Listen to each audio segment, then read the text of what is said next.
one more thing, and I don't know if I mean, I've just started doing that because I think I saw that while reviewing some high stakes hands on 2+2 or other forums.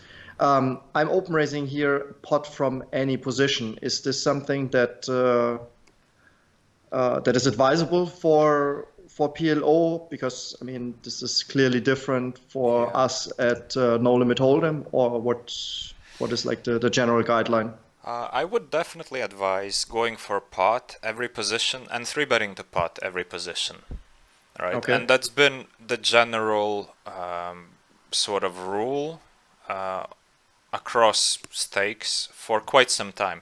What I see happening now at the higher stakes, at the 5K and 10K tables, and even the 2K tables, so the 10-20, quarter 50, and 50-100 games, more and more of the really good regulars, they have multiple sizes for opening, Okay. which Is obviously that is much harder to play against. But they are at the level where they are so comfortable with their ranges and how they make them and what it changes post flop that they can get away with it. So I would strongly advise, for somebody starting out or for somebody not being at the a very comfortable level with his own game, probably best not to experiment with those things, because it's gonna be easier to maximize your win rate by opening or raising for pot pre-flop from every position.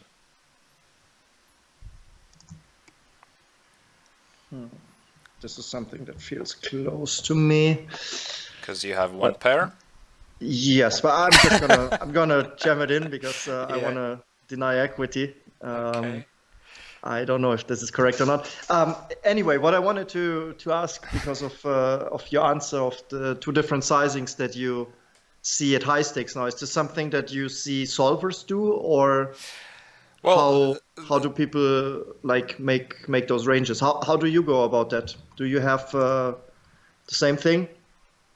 wow, you actually had. I'm just really surprised because this should not have happened.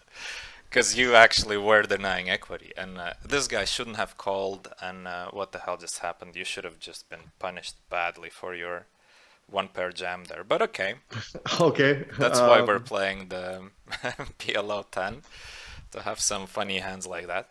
So yeah, you were asking if the solvers do the several sizing. I said, well, the thing with the solvers, obviously, PLO, and to be honest, I would say even Hold'em 6 max cannot be really solved properly, right? So there's a lot of abstraction, there's a lot of approximation, and basically you have to limit your tree. We can't really solve indefinite bet size options, right? So sort of the way you set up your simulations already limits that.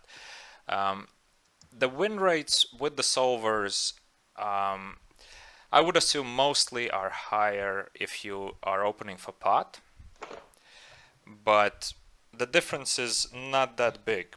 What is different is if you're opening for pot, you have to play tighter. If you open smaller size, then you can loosen up, which is obvious. It's the same in any big bet game. So that's the only difference. Why do the high stakes players do that? Well, to make other people's life more difficult, because once everybody is at the level when they're very comfortable playing against a specific strategy, when you change the strategy, you kind of throw their homework out of the window.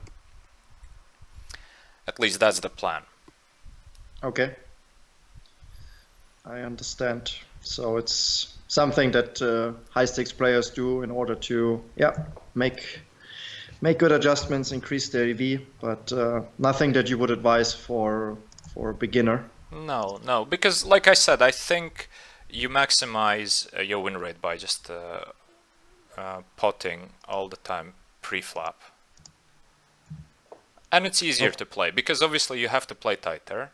of course. And since, you know, the game doesn't end pre-flop. Pre-flop is all good and interesting, but the money is made post-flop.